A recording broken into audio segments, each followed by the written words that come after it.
Women represent 50% of middle management and professional positions. But the percentages of women at the top of organizations represent not even a third of that number. So some people hear that statistic and they ask, why do we have so few women leaders? But I look at that statistic, and if you, like me, believe that leadership manifests at every level, you would see that there's a tremendous, awesome resource of leaders who are leading in middle management, which raises a different question. Why are there so many women mired in the middle, and what has to happen to take them to the top? So some of you might be some of those women who are in middle management and seeking to move up in your organization.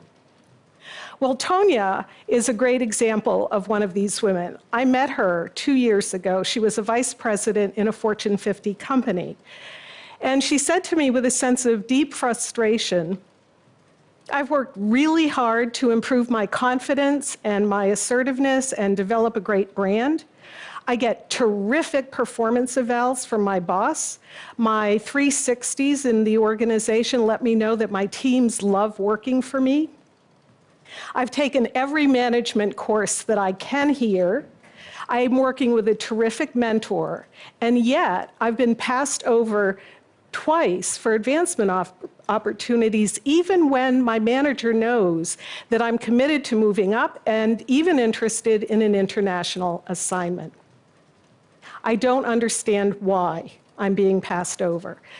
So what Tonya doesn't realize is that there's a missing 33% of the career success equation for women, and it's understanding what this missing 33% is that's required to close the gender gap at the top. In order to move up in organizations, you have to be known for your leadership skills, and this would apply to any of you, women or men. It means that you have to be recognized for using the greatness in you to achieve and sustain extraordinary outcomes by engaging the greatness in others. Put in other language, it means you have to use your skills and talents and abilities to help the organization achieve its strategic financial goals, and do that by working effectively with others, inside of the organization and outside. And although all three of these elements of leadership are important, when it comes to moving up in organizations, they aren't equally important. So pay attention to the green box as I move forward. In seeking and identifying employees with high potential, the potential to go to the top of organizations, the skills and competencies that relate to that green box are rated twice as heavily as those in the other two elements of leadership. These skills and competencies can be summarized as business, strategic, and financial acumen. In other words, this skill set has to do with understanding where the organization is going, what its strategy is, what financial targets it has in place, and understanding your role in moving the organization forward. This is that missing 33% of the career success equation for women, not because it's missing in our capabilities or abilities, but because it's missing in the advice that we're given. Here's what I mean by that. 5 years ago, I was asked to moderate a panel of executives, and the topic for the evening was, what do you look for in high potential employees? So think about the three elements of leadership as I summarize for you what they told me. They said, we look for people who are smart and hardworking and committed and trustworthy and resilient. So which element of leadership does that relate to? Personal greatness. They said, we look for employees who are great with our customers, who empower their teams, who negotiate effectively, who are able to manage conflict well, and are overall great communicators. Which element of leadership does that equate to? engaging the greatness in others. And then they pretty much stopped. So I asked, well, what about people who understand your business, where it's going, and their role in taking it there? And what about people who are able to scan the external environment, identify risks and opportunities, make strategy or make strategic recommendations?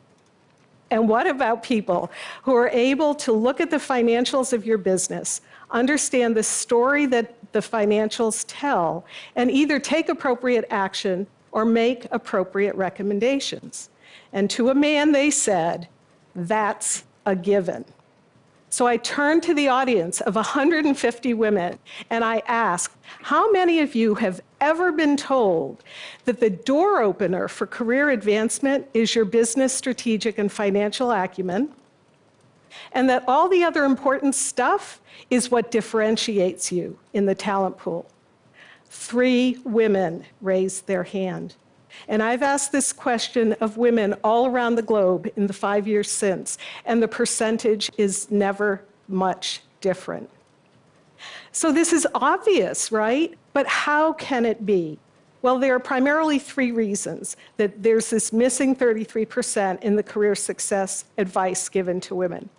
When organizations direct women toward resources that focus on the conventional advice that we've been hearing for over 40 years, there's a notable absence of advice that relates to business, strategic, and financial acumen. Much of the advice is emphasizing personal actions that we need to take, like become more assertive, become more confident, develop your personal brand, things that Tonya has been working on. And advice about working with other people, things like learn to self-promote, get a mentor, enhance your network. And virtually nothing said about the importance of business, strategic, and financial acumen. This doesn't mean that this advice is unimportant. What it means is that this is advice that's absolutely essential for breaking through from career start to middle management. But it's not the advice that gets women to break through from the middle, where we're 50%, to senior and executive positions. And this is why conventional advice to women in 40 years hasn't closed the gender gap at the top and won't close it. Now, the second reason relates to Tonya's comments about having had excellent performance evals, great feedback from her teams, and having taken every management training program she can lay her hands on. So you would think that she's getting messages from her organization through the talent development systems and performance management systems that let her know how important it is to develop business, strategic, and financial acumen. But here again, that green square is quite small. On average, talent and performance management systems in the organizations that I've worked with focus 3-to-1 on the other 2 elements of leadership compared to the importance of business, strategic, and financial acumen, which is why typical talent and performance systems haven't closed and won't close the gender gap at the top. Now, Tonya also talked about working with a mentor. And this is really important to talk about, because if organizations' talent and performance systems aren't giving people in general information about the importance of business, strategic, and financial acumen, how are men getting to the top? Well, there are primarily 2 ways. One is because of the positions they're guided into, and the other is because of informal mentoring and sponsorship. So what's women's experience as it relates to mentoring? Well, this comment from an executive that I worked with recently illustrates that experience. He was very proud of the fact that last year he had 2 protégés, a man and a woman. And he said, I helped the woman build confidence, I helped the man learn the business, and I didn't realize that I was treating them any differently. And he was sincere about that. So what this illustrates is that as managers, whether we're women or men, we have mindsets about women and men, about careers and leadership. And these unexamined mindsets won't close the gender gap at the top. So how do we take this idea of the missing 33% and turn it into action? Well, for women, the answer is obvious. We have to begin to focus more on developing and demonstrating the skills we have that show that we're people who understand our businesses, where they're headed, and our role in taking it there. That's what enables that breakthrough from middle management to leadership at the top. But you don't have to be a middle manager to do this. One young scientist that works in a biotech firm used her insight about the missing 33% to weave financial impact data into a project update she did, and got tremendous positive feedback from the managers in the room. So we don't want to put 100% of the responsibility on women's shoulders, nor would it be wise to do so, and here's why. In order for companies to achieve their strategic financial goals, executives understand that they have to have everyone pulling in the same direction. In other words, the term we use in business is we have to have strategic alignment. And executives know this very well, and yet only 37%, according to a recent conference board report, believe that they have that strategic alignment in place. So for 63% of organizations, achieving their strategic financial goals is questionable.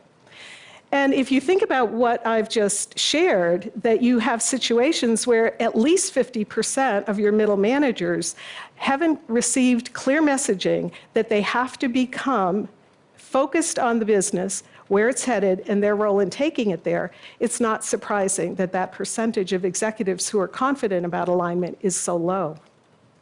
Which is why there are other people who have a role to play in this. It's important for directors on boards to expect from their executives proportional pools of women when they sit down once a year for their succession discussions. Why? Because if they aren't seeing that, it could be a red flag that their organization isn't as aligned as it could potentially be. It's important for CEOs to also expect these proportional pools. And if they hear comments like, well, she doesn't have enough business experience, ask the question, what are we going to do about that? It's important for HR executives to make sure that the missing 33% is appropriately emphasized. And it's important for women and men who are in management positions to examine the mindsets we hold about women and men, about careers and success, to make sure we're creating a level playing field for everybody. So let me close with the latest chapter in Tanya's story. Tanya emailed me 2 months ago, and she said that she had been interviewed for a new position, and during the interview, they probed about her business acumen and her strategic insights into the industry. And she said that she was so happy to report that now she has a new position reporting directly to the Chief Information Officer at her company. So for some of you, the missing 33% is an idea for you to put into action. And I hope that for all of you, you will see it as an idea worth spreading in order to help organizations be more effective, to help women create careers that soar, and to help close the gender gap at the top. Thank you.